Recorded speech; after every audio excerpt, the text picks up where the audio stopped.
الصلاۃ والسلام علیک یا رسول اللہ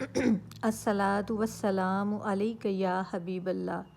السلام علیکم ورحمۃ اللہ وبرکاتہ۔ میرے تمام سننے والوں کو رمضان المبارک کا دوسرا روزہ بہت بہت مبارک ہو۔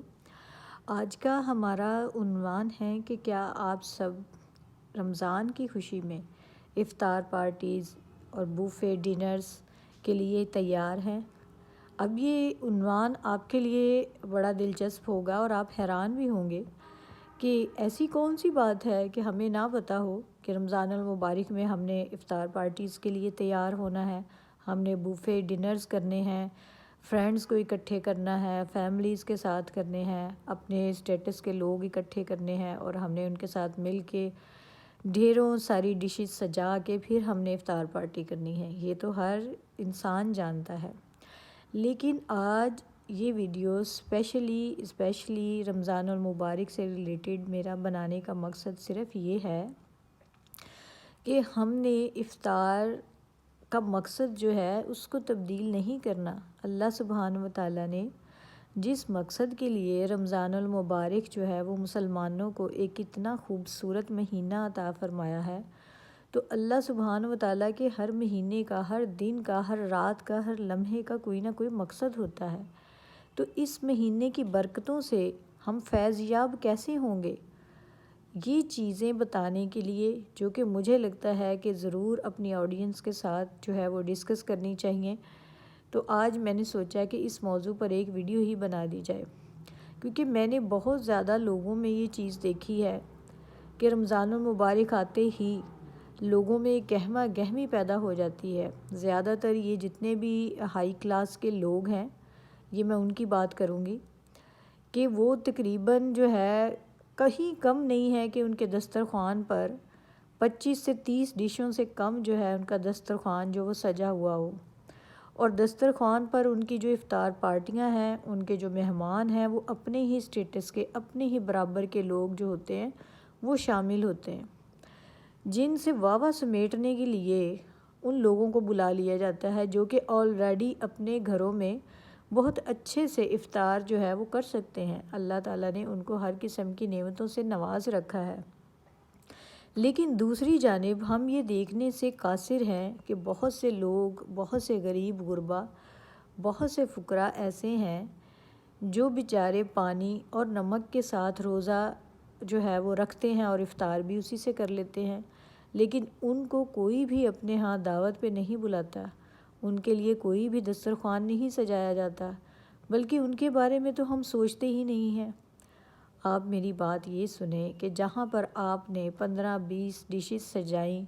اور اپنے ہی مطابق کے لوگوں کو کھانا کھلایا، بٹھایا اور پھر رخصت کر دیا، یہ کوئی بری بات نہیں ہے کہ اگر آپ اپنے ریلیٹیوز کو بلاتے ہیں، سب کو بلا کر آپ کھانے پہ دعوت دیتے ہیں، یہ بھی ایک اچھی بات ہے، لیکن جتنی زیادہ آپ اہتمام کر رہے ہیں رزق کا، اتنا زیادہ اہتمام ان لوگوں کے لیے کر رہے ہیں۔ اگر ان میں سے کچھ ڈشز بچا کر کچھ رزق کا اہتمام ان لوگوں کے لیے کر لیا جائے جن کے گھر میں کھانے کے لیے کوئی چیز نہیں ہے، وہ بیچارے جو ہے وہ مشکل سے گزر بسر کر رہے ہیں اور رمضان المبارک میں انتظار میں ہے کہ ان کا کوئی مسلمان بھائی یا بہن جو ہے وہ ان کے لیے سوچے، ان کی افطار کے بارے میں سوچے۔ کیا آپ جب روزہ افطار کرتے ہیں یا جب آپ اچھا دسترخوان پر بیٹھتے ہیں تو آپ کا دل میں یہ خیال نہیں آتا ان لوگوں کے بارے میں کہ وہ لوگ بھی ہیں جو اس قدر غریب ہیں، جو اپنے گھر میں اپنے بچوں کے لیے، اگر ان کے بچے روزے رکھ رہے ہیں تو کوئی وہ فروٹ خرید کر نہیں لا سکتے، کوئی اچھی چیز ان کو نہیں کھلا سکتے۔ تو اگر آپ کو اس مہینے میں اللہ سبحانہ و تعالیٰ کی خوشنودی درکار ہے، اگر آپ یہ چاہتے ہیں کہ آپ نے اللہ تعالیٰ کی رضا حاصل کرنی ہے، اگر تو آپ کا مقصد یہ ہے،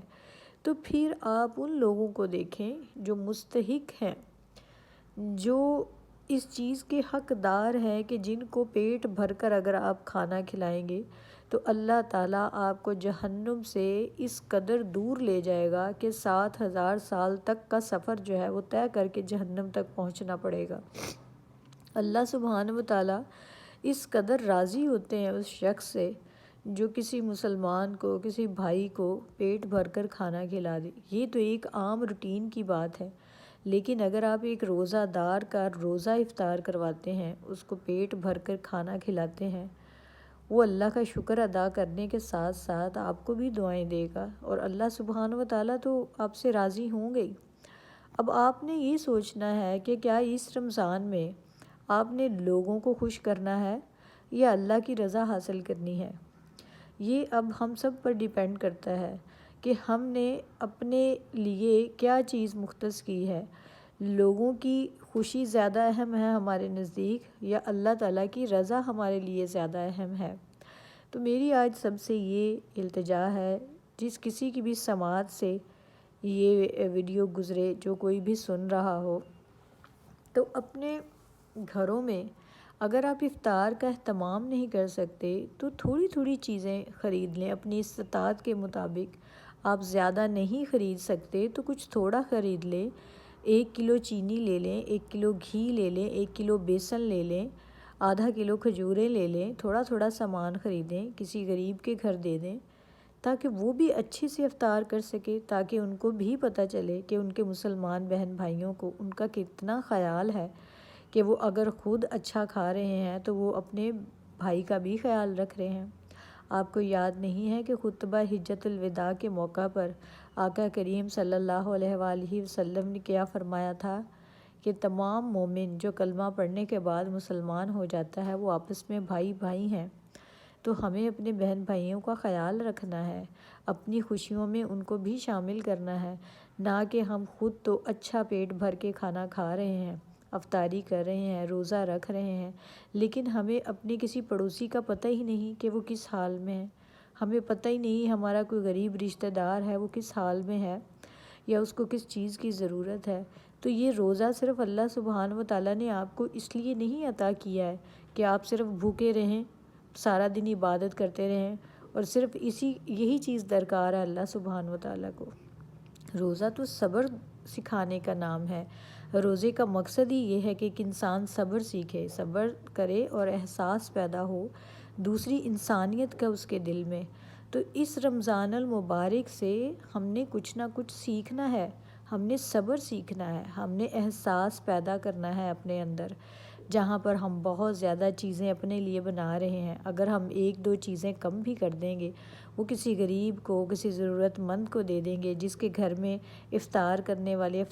لوگ بھی بہت زیادہ ہیں، لیکن وہ ایک سادہ خوراک سے، یا ایسے بھی لوگ موجود ہیں جو کہ بیچارے سادہ خوراک بھی نہیں کھا سکتے، وہ مشکل سے گزر بسر کرتے ہیں، لیکن پھر بھی اللہ تعالیٰ کے فرائض جو ہے وہ پورے کر رہے ہیں۔ آپ یہ دیکھیں کہ ہم میں سے پھر بہتر کون ہوا، وہ جو کچھ نہ ہونے کے باوجود بھی اپنے فرائض ادا کر رہا ہے، یا پھر وہ شخص جس کو اللہ تعالیٰ نے تمام تر نعمتوں سے نوازا، اس کو رزق عطا کیا، اس کو طرح طرح کی اپنی نعمتیں دیں، ہر طرح کا پھل، ہر طرح کا کھانا، ہر طرح کا مشروب، دودھ، فروٹ، ہر چیز اس کو مہیا کی، تو کیا ہم اپنے فرائض پوری طرح انجام دے رہے ہیں؟ آپ نے سنا نہیں کہ اللہ سبحانہ و تعالیٰ قرآن پاک میں ارشاد فرماتے ہیں کہ میرے دیے ہوئے مال میں سے میری راہ میں خرچ کرو، اور بے شک جو اللہ تعالیٰ کے دیے ہوئے مال میں سے اللہ کی راہ میں خرچ کرتا ہے، اللہ تعالیٰ کے نزدیک وہ بہت محبوب ہے، لیکن بشرط یہ کہ وہ کسی کو ستائے نہیں، وہ کسی کو جتائے نہیں کہ اس نے اس کے لیے یہ کچھ کیا ہے۔ میں امید کرتی ہوں کہ آج کی اس شارٹ ویڈیو سے آپ نے کچھ نہ کچھ سبق ضرور جو ہے وہ حاصل کیا ہوگا، اور ہم آج ارادہ کرتے ہیں کہ آئندہ آنے والے رمضان میں، آئندہ آنے والے روزوں میں ہم اپنے ارد گرد ضرور دیکھیں گے کہ کون سے غریب غربا ہیں، کون ضرورت مند ہے۔ آج کل تو ہمارے معاشرے کا، ہمارے ملک کا اس قدر برا حال ہے کہ غریب کو ڈھونڈنے کی ضرورت نہیں ہے، ہر دوسرا گھر، ہر دوسرا بندہ جو ہے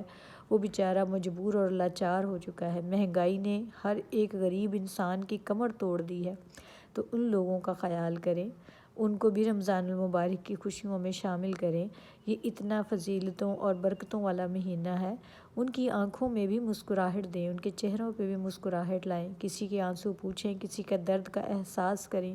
کسی ضرورت مند کا خیال کریں تو یقین کریں یہ رمضان المبارک سب سے زیادہ شاندار رمضان المبارک آپ کے لیے ہوگا۔ اللہ کی خوشنودی آپ کے لیے ہوگی، اللہ کی رضا آپ کے لیے ہوگی۔ تو پھر جس سے اللہ سبحانہ و تعالیٰ راضی ہو گیا تو اس کو اور کیا چاہیے؟ کہتے ہیں نا کہ جس کے حضور ہو گئے اس کا زمانہ ہو گیا۔ تو جو بادشاہ ہے اس کی رضا حاصل کرنے کی تمنا کریں، اسی کی کوشش کریں اس کی رضا حاصل کرنے کے لیے، نہ کہ مخلوق کو خوش کرنے کی کوشش میں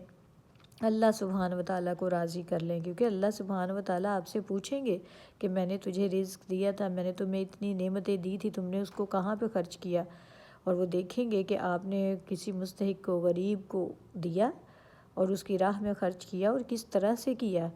اس لیے آپ سے سب سے التجا ہے، گزارش ہے کہ جہاں پر بھی آپ کے آس پاس قریب دیکھنے والے آپ بہتر جانتے ہیں کہ کون ہیں، ان کی مدد کریں، ان کے چہروں پر مسکراہٹ لے کر آئیں۔ اس رمضان المبارک میں ان مستحق لوگوں کو بھی اپنے ساتھ شامل کریں۔ جزاک اللہ۔